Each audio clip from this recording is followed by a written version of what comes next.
मध्य प्रदेश विधानसभा के शीतकालीन सत्र के चौथे दिन मोहन सरकार के द्वारा लाया गया जन विश्वास विधेयक विधानसभा में पारित हो गया है। जन विश्वास विधेयक व्यापार में सुगमता एवं जन सामान्य के जीवन को आसान बनाने की दिशा में मध्य प्रदेश सरकार का अभूतपूर्व कदम माना जा रहा है। केंद्र सरकार के बाद मध्य प्रदेश देश का पहला राज्य है जहां पर जन विश्वास विधेयक पारित हुआ है। जयपुर के अजमेर हाईवे पर एलपीजी गैस से भरे टैंकर में धमाका हो गया। हादसे में 7 लोग जिंदा जल गए हैं और 35 लोग झुलसे हैं। बता दें कि गैस टैंकर को एक ट्रक ने टक्कर मारी थी। इसमें टैंकर से गैस का रिसाव हुआ था जो कि 200 मीटर तक फैल गई, जिसने अचानक आग पकड़ ली। 40 से ज्यादा गाड़ियां आग की चपेट में आ गई। रायसेन जिले के बमोरी गांव के ग्रामीणों अपने हक के लिए पिछले 50 साल से संघर्ष कर रहे हैं। इन ग्रामीणों को सन 1974-75 में शासन ने जमीन के पट्टे दिए गए थे, लेकिन कुछ समय बाद शासन ने इन पट्टों को निरस्त कर दिया। बता दें कि कुछ समय बाद उसी जमीन के पट्टे दूसरे यानी लोगों को शासन ने बांट दिए हैं। तब से लेकर आज तक ग्रामीण अपने हक की लड़ाई लड़ रहे हैं। बहराइच में नायब तहसीलदार की गाड़ी ने 22 सवार को टक्कर मार दी। हादसे में युवक गाड़ी में फंस गया और 30 किलोमीटर तक घिसटता रहा। जब गाड़ी नानपारा तहसील परिसर पहुंची तब युवक का शव गाड़ी से नीचे गिरा। दरअसल मृतक नरेंद्र हालदार लखीमपुर से प्रयागराज जा रहा था। इस दौरान राम गांव थाना क्षेत्र में नेशनल हाईवे पर दुर्घटना का शिकार हो गया। उत्तराखंड में संचालित अवैध मदरसों की जांच होगी। मुख्यमंत्री पुष्कर सिंह धामी के दिशा निर्देश के बाद पुलिस प्रशासन अब काफी सख्ती नजर आ रही है। सभी जिलों में 1 माह के अंदर रिपोर्ट मांगी गई है। बता दें कि अवैध मदरसों में बाहरी राज्यों के बच्चों को पढ़ाए जाने की खबरों के बाद राज्य के सभी जिलों में मदरसों की जांच के आदेश दिए गए। भारत बहुत तेजी से सौर ऊर्जा की तरफ बढ़ रहा है। देश भर में बिजली की कुल खपत का एक छोटा सा हिस्सा अब सौर ऊर्जा से भी आ रहा है और इस खपत का प्रतिशत बढ़ाने के लिए केंद्र सरकार ने लक्ष्य भी रखा है। वहीं केंद्र सरकार के साथ उत्तराखंड सरकार भी कदम बढ़ा रही है। आज उत्तराखंड सरकार सौर ऊर्जा से बिजली पैदा कर रही है। फरवरी 2025 में उत्तराखंड में नेशनल गेम्स होने हैं, जिसको लेकर सरकार ने तैयारी तेज कर दी है। दरअसल हल्द्वानी के इंटरनेशनल स्टेडियम में नेशनल गेम्स की तैयारियों को लेकर प्रशासन के द्वारा पुख्ता इंतजाम किए जा रहे हैं और हल्द्वानी में रंग रोगन का कार्य भी किया जा रहा है। इसके अलावा चिन्हित 13 जिलों के चौड़ीकरण का काम भी जारी है।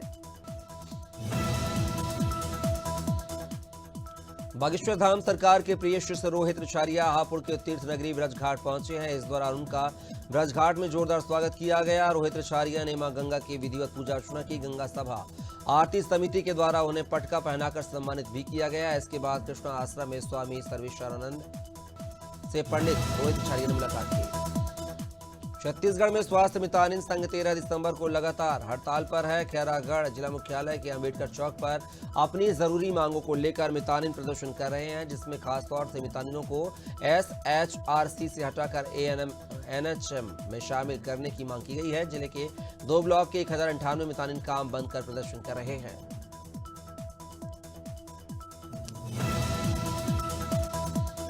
रायबरेली में डंपर और स्कूली वैन की आमने सामने भिड़ंत हो गई है। हादसे में वैन चालक और एक 4 साल के मासूम छात्र की मौके पर ही दर्दनाक मौत हो गई है। वहीं 2 छात्र समेत 3 लोग घायल हैं, जिन्हें रायबरेली एम्स में भर्ती कराया गया है। घटना भदोखर थाना इलाके के लखनऊ प्रयागराज मार्ग की है।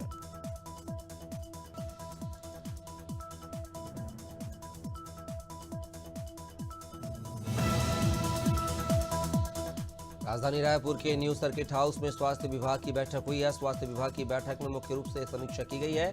स्वास्थ्य मंत्री श्याम बिहारी जायसवाल ने बैठक की अध्यक्षता की। बैठक में प्रदेश के CMHO, सिविल सर्जन सहित अन्य अधिकारी मौजूद रहे। मंत्री जायसवाल ने स्वास्थ्य विभाग को स्वास्थ्य के क्षेत्र में बेहतर काम करने के निर्देश दिए हैं। दिल्ली पुलिस ने संसद परिसर में हुई धक्का मुक्की के मामले में कांग्रेस नेता राहुल गांधी के खिलाफ मामला दर्ज किया है। बीजेपी नेता अनुराग ठाकुर, बांसुरी स्वराज और हेमांग जोशी ने पुलिस को शिकायत की थी, जिसके बाद राहुल गांधी के खिलाफ विभिन्न धाराओं में मामला दर्ज किया गया है। वहीं इसे लेकर वित्त मंत्री OP चौधरी ने कहा कि कांग्रेस देश को रसातल में ले जाने का प्रयास कर रही है। रतलाम में गृह मंत्री अमित शाह के खिलाफ कांग्रेस ने प्रदर्शन किया है, जिसमें कांग्रेस ने अंबेडकर चौराहे पर 1 घंटे मौन धारण किया। फिर गृह मंत्री अमित शाह का पुतला जलाने पहुंचे कांग्रेस नेताओं और NSY कार्यकर्ताओं की पुलिस से झूमाझटकी हो गई है। पुलिस ने कार्यकर्ताओं से पुतला छूने की कोशिश की है। इस दौरान कुछ नेताओं को चोटें भी आई हैं। उन्नाव के फतेहपुर 84 थाना क्षेत्र के उम्बरपुर गांव का रहने वाला एक किसान जो खेतों में फसल की रखवाली कर रहा था। सुबह किसान का शव फांसी के फंदे से लटकता मिला है। परिजनों ने घटना की जानकारी पुलिस को दी। पुलिस ने शव को कब्जे में लेकर पंचनामा कार्रवाई कर पीएम के लिए भेज दिया है। वहीं परिजनों ने हत्या का आरोप लगाया है। उत्तर प्रदेश के मुख्यमंत्री योगी आदित्यनाथ ने मंदिर मस्जिद मुद्दे को लेकर बड़ा बयान दिया है। सीएम योगी ने अयोध्या में कहा, विश्व मानव सभ्यता को बचाना है तो सनातन का सम्मान करना होगा। हमारे ऋषि मनीषियों ने हजारों साल पहले वासुदेव कुटुंबकम की बात कही। दुनिया के अंदर सनातन धर्म ही ऐसा धर्म है जिसने हर मत मजहब को विपत्ति के समय शरण दी है, लेकिन सनातनी के साथ ऐसा नहीं हुआ। झाबुआ में गरीब और असहाय लोगों की मदद के लिए बनाई गई संबल योजना में भ्रष्टाचार का खेल चल रहा है। मामला पेटलाबाद जनपद पंचायत क्षेत्र के धोली खाली गांव का है, जहां अगस्त 2024 को सुखराम की मौत हो गई थी। ग्राम पंचायत ने मृतक व्यक्ति का मृत्यु प्रमाण पत्र भी जारी किया था, लेकिन मृतक सुखराम का संबल कार्ड कैसे बनकर तैयार हो गया, ये सोचने वाली बात है। छत्तीसगढ़ सरकार के 1 वर्ष होने पर जिला प्रशासन खैरागढ़ ने 1 साल की उपलब्धियां गिनाई हैं। जिला प्रशासन ने बताया है कि खैरागढ़ जिले में पिछले वर्ष 6,277 कृषकों की बढ़त के साथ 71,557 किसान धान खरीदी के लिए पंजीकृत किए गए हैं। 14 नवंबर से शुरू हुई धान खरीदी में अब तक खैरागढ़ जिला प्रदेश में 4थे स्थान पर है। यूपी के बांदा में दहेज लोभियों ने एक विवाहिता को दर दर की ठोकरें खाने को मजबूर कर दिया है। मन मुताबिक दहेज नहीं मिलने के कारण विवाहिता को ससुराल पक्ष के लोग प्रताड़ित कर रहे हैं और चारित्रिक आरोप लगाकर 1 साल से मायके में रहने को मजबूर कर रहे हैं। पीड़िता का कहना है कि शादी के बाद से ही पति मारपीट कर रहा था। पीड़िता ने एसपी से न्याय की गुहार लगाई है।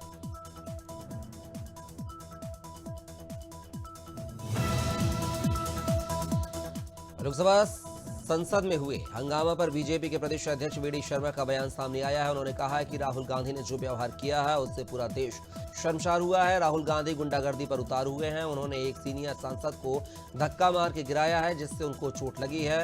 एफआईआर भी हुई है। इससे बड़ा और कोई दुर्भाग्य नहीं हो सकता। कांग्रेस चटपटा रही है।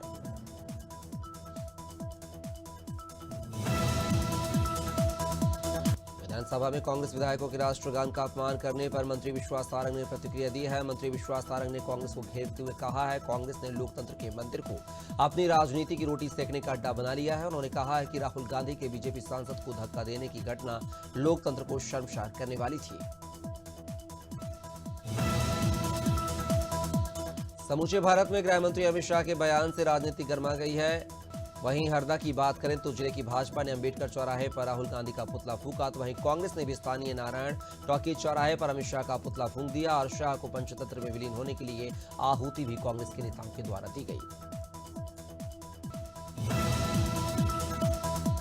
मध्य प्रदेश विधानसभा के शीतकालीन सत्र का 5वां और अंतिम दिन हंगामेदार रहा। सदन की शुरुआत से लेकर स्थगन तक कांग्रेस ने जमकर विरोध प्रदर्शन किया।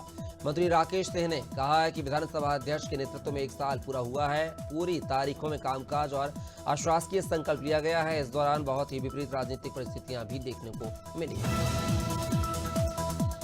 मध्य प्रदेश विधानसभा का शीतकालीन सत्र बिना राष्ट्रगान के समाप्त हो गया है, जिससे विधानसभा में राजनीतिक माहौल गरमाया हुआ है। राष्ट्रगान के बिना सत्र का समापन होते ही सत्ता पक्ष और विपक्ष के बीच आरोप प्रत्यारोप का सिलसिला शुरू हो गया है। कांग्रेस के पूर्व मंत्री बाला बच्चन ने बीजेपी कभी नहीं चाहती है सदन चले, ऐसे आरोप लगाए हैं। वे जनहित के मुद्दों पर चर्चा नहीं करना चाहती है। छत्तीसगढ़ शासन नगरीय क्षेत्रों में विकास को लेकर बिल्कुल सजग है, लेकिन शासन की ओर से जारी विकास कार्यों की राशि में ठेकेदार और अफसर मिलकर जमकर भ्रष्टाचार करने से बाज नहीं आ रहे हैं। ताजा मामला नगर पालिका परिषद कटघोरा के वार्ड नंबर 5 नवा गांव का है, जहां सीसी सड़क निर्माण में ठेकेदार के जरिए धांधली की जा रही है। महासमुंद जिले में एक सिरफिरे आशिक ने अपनी प्रेमिका के पिता की हत्या कर दी है। इस वारदात को अंजाम देने के लिए उसने अपने दोस्तों का सहारा लिया। घटना तुमगांव थाना क्षेत्र की है। पुलिस ने तीनों आरोपियों को गिरफ्तार कर लिया है। बता दें कि तुमगांव थाना क्षेत्र के ग्राम बीरबारा के जंगल में एक अधेड़ व्यक्ति की लाश मिली थी। पुलिस ने तीनों आरोपियों को गिरफ्तार कर लिया है। यूपी के मैनपुरी में कई स्कूल दुर्दशा के शिकार हैं। करहल विधानसभा की ग्राम पंचायत नाकऊ में बने प्राथमिक स्कूल में एक तरफ तो सुविधाओं का अभाव है, वहीं दूसरी तरफ शिक्षक भी समय पर स्कूल नहीं पहुंचते हैं। छात्र ग्राउंड में खेलते रहते हैं और शिक्षक के आने का इंतजार करते हैं। कई बार शिक्षक आते ही नहीं हैं, आते हैं तो बच्चे बिना पढ़े ही वापस लौट जाते हैं। संसद परिसर में धक्का मुक्की और बीजेपी नेताओं के घायल होने के मामले में छत्तीसगढ़ के पूर्व सीएम भूपेश बघेल का बयान सामने आया है। उन्होंने कहा है कि बीजेपी झूठ की दुकान है। अगर राहुल गांधी ने धक्का दिया है तो उसका सीसीटीवी दिखाया जाए। देश में केवल नैरेटिव सेट किया जा रहा है।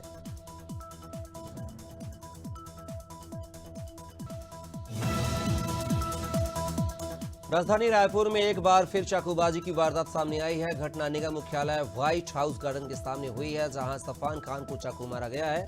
आपको बता दें कि पीड़ित सफान की पुरानी प्रेमिका ने उसे फोन करके बुलाया था, जिसके बाद वहां युवती का बॉयफ्रेंड विक्की राजपूत पहुंचा और सफान को चाकू मारकर घायल कर दिया। सिवनी मालवा के सिरूपुरा गांव में धोखाधड़ी कर जमीन बेचने का मामला सामने आया है। नर्मदापुरम कलेक्टर के फर्जी हस्ताक्षर और सील का उपयोग करके आदिवासी की जमीन को बेचने और उसका नामांतरण किया गया है। जिन दस्तावेजों के आधार पर भूमि का विक्रय, पंजीयन और नामांतरण हुआ है, वो पूरी तरीके से फर्जी पाए गए हैं।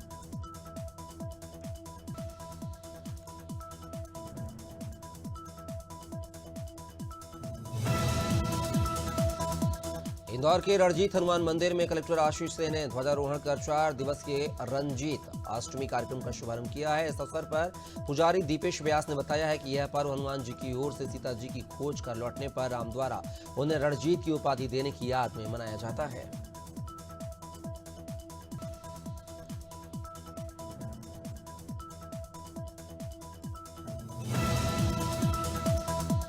सिद्धार्थनगर जिले में गृह मंत्री अमित शाह के बयान के विरोध में कांग्रेसियों ने पार्टी कार्यालय में से पैदल मार्च निकाला है। हाथों में डॉक्टर भीमराव अंबेडकर की फोटो लेकर नारेबाजी करते हुए जिलाधिकारी कार्यालय पहुंचे और राष्ट्रपति द्रौपदी मुर्मू के नाम जिलाधिकारी को ज्ञापन सौंपकर अमित शाह को तत्काल मंत्रिमंडल से बर्खास्त करने की मांग की है।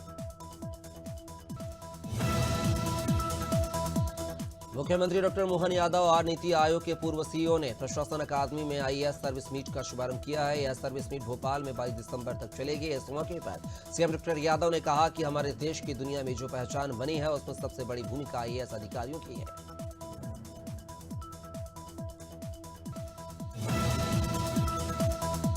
उत्तर प्रदेश विधानसभा अध्यक्ष सतीश महाना ने प्रेस वार्ता की है। उन्होंने कहा कि यूपी की चर्चा पूरी दुनिया में हो और विधानसभा सुंदर बने, इस दिशा में सरकार लगातार काम कर रही है। उन्होंने ये भी कहा है कि सदन में जो घटना होती है उसका संदेश पूरे प्रदेश में जाता है और इस बार सदन में विपक्षी विधायकों ने थोड़ा निराश किया है। मंडला में कांग्रेस नेताओं ने देश के गृह मंत्री अमित शाह के खिलाफ प्रदर्शन करते हुए पुतला जलाकर इस्तीफे की मांग की है। दरअसल कांग्रेस का आरोप है कि देश के गृह मंत्री अमित शाह ने बीते दिन सदन में संविधान निर्माता डॉक्टर भीमराव अंबेडकर पर अभद्र टिप्पणी करते हुए उनका अपमान किया है।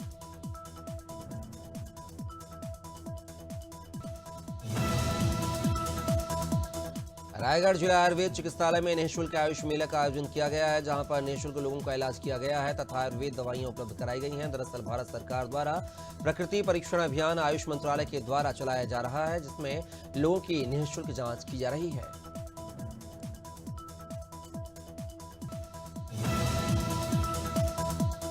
रतलाम के पिपलौदा तहसील के बछुड़िया गांव में गत रात्रि में एक मकान के अंदर आग लगी। आग इतनी तेज थी कि मकान के अंदर 3 गायों की जलकर मौत हो गई है। रात करीब 2 बजे की घटना बताई जा रही है। राहगीरों की मदद से ग्रामीणों ने आग पर काबू पाया। फायर ब्रिगेड फोन लगाने के बाद भी 2 घंटे तक मौके पर नहीं पहुंची। शुजालपुर भारतीय किसान संघ मालवा प्रांत द्वारा आज स्थानीय समस्याओं को लेकर एसडीएम के नाम ज्ञापन सौंपा गया है। आज कृषि उपज मंडी प्रांगण में भारतीय किसान संघ ने धरना प्रदर्शन किया है। इसके पश्चात समस्त किसान पदाधिकारी रैली के माध्यम से तहसील कार्यालय पहुंचे, जहां उन्होंने तहसीलदार को ज्ञापन सौंपा।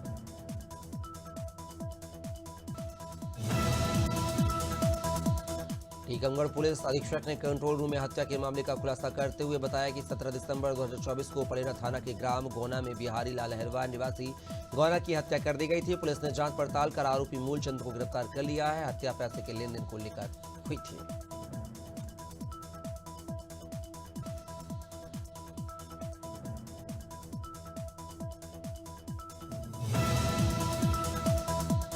बाबा साहब अम्बेडकर के प्रति गृह मंत्री अमित शाह की टिप्पणी पर विपक्ष और अन्य पार्टियों के लोगों में भाजपा सरकार के प्रति रोष बढ़ता ही जा रहा है। शुक्रवार को रैली में भीम आर्मी के सदस्यों ने राष्ट्रपति के नाम ज्ञापन तहसीलदार राजेश पांडे को सौंपा है। गृह मंत्री से इस्तीफे की इस ज्ञापन में मांग की गई है।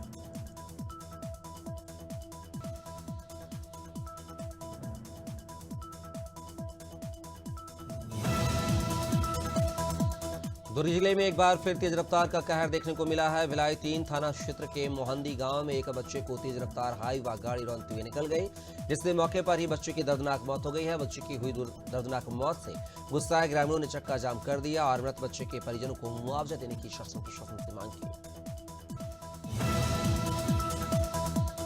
सारणी शहर के बगडोना में व्यापारियों और पुलिस प्रशासन के बीच बढ़ती आपराधिक गतिविधियों और साइबर क्राइम को लेकर संवाद हुआ है। पुलिस प्रशासन ने व्यापारियों से दुकान में सीसीटीवी कैमरे लगाने को कहा है। व्यापारियों ने भी पुलिस प्रशासन के सामने पुलिस सहायता केंद्र खोलने की मांग की है, जिसे पुलिस प्रशासन ने स्वीकार किया है।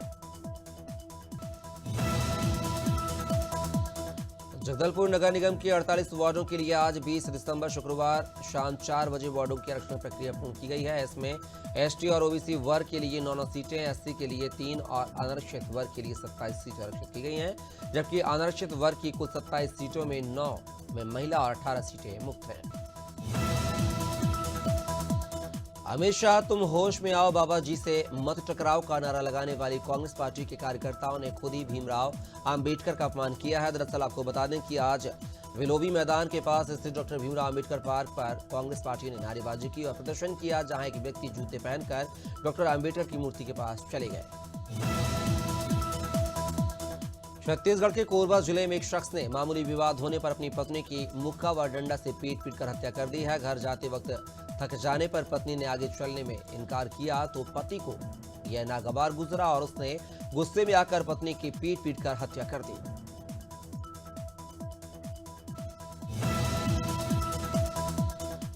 बैतूल में अवैध गिट्टी से भरे डंपर को तहसीलदार ने पकड़ लिया है, जिससे नाराज खनिज माफिया ने तहसीलदार के साथ की अभद्रता करते हुए झूमाझटकी भी की है। ट्रैक्टर बिना रॉयल्टी के गिट्टी का परिवहन कर रहे थे, जिस पर तहसीलदार ने कार्रवाई की है। खनिज माफिया के खिलाफ थाने में एफआईआर दर्ज कराने की कार्रवाई की जा रही है। हमीरपुर जिलाधिकारी घनश्याम मीणा ने सदर तहसील का औचक निरीक्षण किया है। इस दौरान साफ सफाई समेत अभिलेखों में कई तरह की खामियां मिली हैं, जिसे तुरंत सुधारने के लिए जिलाधिकारी ने निर्देश दिए हैं। जिलाधिकारी ने बताया है कि तहसील के सभी अनुभागों का निरीक्षण किया है और एसडीएम को सभी रजिस्टर अपडेट करने के निर्देश दिए गए हैं। संसद भवन में संविधान रचयिता बाबा साहब अम्बेडकर के खिलाफ अपमानजनक शब्द बोले जाने पर डिंडोली जिला कलेक्टर मफिचांग के डिंडोली जिला कलेक्टर कांग्रेस ने महामहिम राष्ट्रपति के नाम एसडीएम को ज्ञापन सौंपा है। उन्होंने कहा है कि केंद्रीय गृह मंत्री अमित शाह ने बाबा साहब का अपमान किया है, जिसके लिए अमित शाह को माफी मांगना चाहिए। रायगढ़ में युवा कांग्रेस ने रैली निकालकर कलेक्ट्रेट राज्य सरकार के खिलाफ विरोध प्रदर्शन किया है और जमकर नारेबाजी किया है। युवा कांग्रेस ने कहा कि प्रदेश में जब से भारतीय जनता पार्टी की सरकार बनी है, तब से भ्रष्टाचार और अपराधों में वृद्धि हुई है। धान खरीदी के नाम पर किसानों को परेशान किया जा रहा है।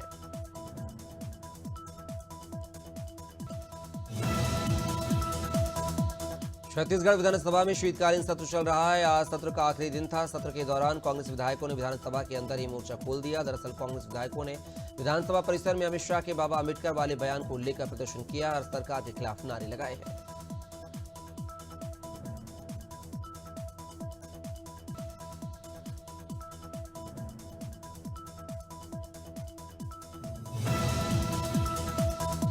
प्रयागराज कुंभ मेले को लेकर साधु संतों में जबरदस्त उत्साह है। धर्मनगरी हरिद्वार से निरंजनी अखाड़े के साधु संत आज प्रयागराज के लिए रवाना हुए हैं। निरंजनी अखाड़े से सैकड़ों संत ढोल नगाड़ों के साथ अपना पूरा साजो सामान लेकर हर हर महादेव के जयकारे लगाकर कुंभ के लिए रवाना हुए हैं। ये सभी संत कुंभ में साधुओं के लिए बनी छावनी में रहेंगे और कुंभ मेले में शाही स्नान करेंगे।